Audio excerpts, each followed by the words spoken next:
So hello friends, সবাই কেমন আছেন? আশা করি সবাই ভালো আছেন। তো 2025 সালে নতুন নিয়মে ফেসবুক অ্যাকাউন্ট অর্থাৎ ফেসবুক আইডি কিভাবে পার্মানেন্টলি ডিলিট করবেন। যদি আপনার একের বেশি ফেসবুক অ্যাকাউন্ট রয়েছে এবং আপনি যদি পার্মানেন্টলি সেই অ্যাকাউন্টটা ডিলিট করতে চাইছেন, তো আজকের এই ভিডিওটি আপনার জন্য খুবই গুরুত্বপূর্ণ হতে চলেছে। কেননা ফ্রেন্ডস, আজকের এই ভিডিওতে আমি আপনাদের দেখিয়ে দেবো যে কিভাবে যে কোনো ফেসবুক অ্যাকাউন্ট আপনি পার্মানেন্টলি ডিলিট করবেন। তো চলুন আজকের এই ভিডিওর মাধ্যমে দেখে নেওয়া যাক। তার আগে ভিডিওটি ভালো লেগে থাকলে অবশ্যই একটি লাইক করে দেবেন এবং এরকম ইন্টারেস্টিং টিপসের জন্য আমার চ্যানেলটি সাবস্ক্রাইব করে রাখবেন এবং ফেসবুকে ফলো করে রাখবেন। তো যে কোনো ফেসবুক অ্যাকাউন্ট পার্মানেন্টলি ডিলিট করার জন্য প্রথমে ফেসবুক অ্যাপ্লিকেশনটা ওপেন করে নেবেন। এরপর ডান দিকে দেখুন আপনার প্রোফাইল পিকচারটা দেখতে পাবেন, সেখানে ট্যাপ করবেন। ট্যাপ করার পর উপরে দেখুন সেটিংস রয়েছে, সেখানে ট্যাপ করবেন। ট্যাপ করলে এরকম একটা ইন্টারফেস আপনারা দেখতে পাবেন। প্রথমে দেখুন রয়েছে মেটা অ্যাকাউন্ট সেন্টার, এখানে ট্যাপ করবেন।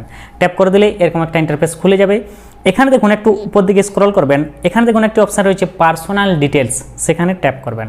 ট্যাপ করলেই এরকম একটা ইন্টারফেস দেখতে পাবেন। এখানে আপনার জিমেলটা দেখতে পাবেন, যে জিমেলটা আপনার ফেসবুকে এড রয়েছে, তারপরে আপনার ডেট অফ বার্থ দেখতে পাবেন এবং নিচে দেখুন একটা অপশন রয়েছে অ্যাকাউন্ট ওনারশিপ অ্যান্ড কন্ট্রোল, সেখানে ট্যাপ করবেন। ট্যাপ করার পর দুটো অপশন চলে আসবে। 2 নম্বর যে অপশনটি রয়েছে ডিঅ্যাক্টিভেশন অর ডিলিটেশন, এখানে ট্যাপ করবেন। ট্যাপ করলেই আপনার আইডিটা দেখতে পাবেন, এখানে ট্যাপ করবেন। ট্যাপ করলেই এরকম একটা ইন্টারফেস খুলে যাবে। এরপর এখানে বোঝার বিষয় রয়েছে। এখানে দেখুন দুটো জিনিস রয়েছে, একটা হচ্ছে ডিঅ্যাক্টিভেট অ্যাকাউন্ট এবং 2 নম্বর রয়েছে ডিলিট অ্যাকাউন্ট। আপনি যদি ডিঅ্যাক্টিভেট অ্যাকাউন্ট করেন তাহলে কিন্তু আপনার ফেসবুক অ্যাকাউন্টটা পার্মানেন্টলি ডিলিট হবে না, ডিঅ্যাক্টিভেট হয়ে যাবে। এই ডিঅ্যাক্টিভেট হয়ে যাওয়া মানে কি, দেখুন এখানে লেখাই আছে your account and main profile will be deactivated and your name and photos will be removed from most things you have shared, you will be able to continue using Messenger. অর্থাৎ আপনার নাম এবং ফটোজ সব কিছু কিন্তু remove হয়ে যাবে এবং আপনি যা কিছু শেয়ার করে থাকবেন সেগুলো রিমুভ হয়ে যাবে এবং আপনি চাইলে অ্যাকাউন্টটা পুনরায় লগ ইন করতে পারবেন। অর্থাৎ পার্মানেন্টলি ডিলিট হবে না, জাস্ট ডিঅ্যাক্টিভেট হয়ে যাবে।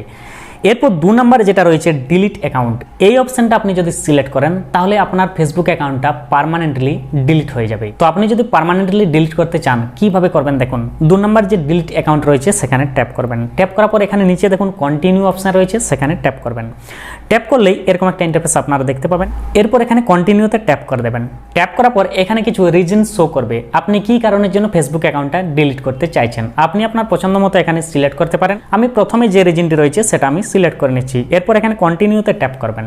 কন্টিনিউতে ট্যাপ করার পর এখানে আবার কন্টিনিউতে ট্যাপ করবেন। এরপর পার্মানেন্টলি অ্যাকাউন্টটা ডিলিট করার আগে এখানে কিছু অপশন শো করবে, যেমন হচ্ছে কি এখান থেকে ডিঅ্যাক্টিভেট অ্যাকাউন্ট করতে পারবেন। আপনি চাইলে এখান থেকে আপনার অ্যাক্টিভিটি লগে এন্টার করতে পারবেন এবং আপনি যা কিছু পোস্ট করছেন সেগুলো কিন্তু আপনি চাইলে ডাউনলোড করে নিতে পারবেন। দেখুন এখানে লেখা আছে ইউ হ্যাভ 29 ফটোজ, অর্থাৎ আমার এই অ্যাকাউন্টে 29টা ফটো রয়েছে, 301 পোস্ট রয়েছে। দেখুন লেখা আছে you can download this content before it's permanently deleted along with your account, অর্থাৎ আপনি পার্মানেন্টলি ডিলিট করার আগে চাইলে আপনি এখান থেকে সেই পোস্ট অথবা ফটোগুলো ডাউনলোড করে নিতে পারবেন এবং আরও অনেক কিছু অপশানস রয়েছে, আপনারা চাইলে পড়ে নিতে পারেন।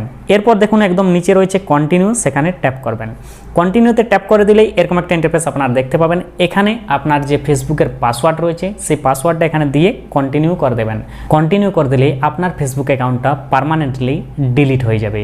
তো এইভাবে আপনি খুব সহজেই ফেসবুক অ্যাকাউন্ট পার্মানেন্টলি ডিলিট করে নিতে পারবেন। ভিডিওটি দেখে কেমন লাগলো কমেন্ট করে অবশ্যই জানাবেন। ভালো লেগে থাকলে অবশ্যই একটি লাইক করে দেবেন এবং এরকম ইন্টারেস্টিং টিপসের জন্য আমার চ্যানেলটি সাবস্ক্রাইব করে নেবেন এবং এই ভিডিওটা আপনার বন্ধুদের সাথে শেয়ার করে তাদেরকেও দেখার সুযোগ করে দেবেন। তো চলুন বন্ধুরা, আজকের ভিডিও এই পর্যন্ত। দেখা হচ্ছে পরবর্তী এক নতুন ইন্টারেস্টিং ভিডিওর সাথে। ততক্ষণ সবাই ভালো থাকবেন, সুস্থ থাকবেন। ধন্যবাদ।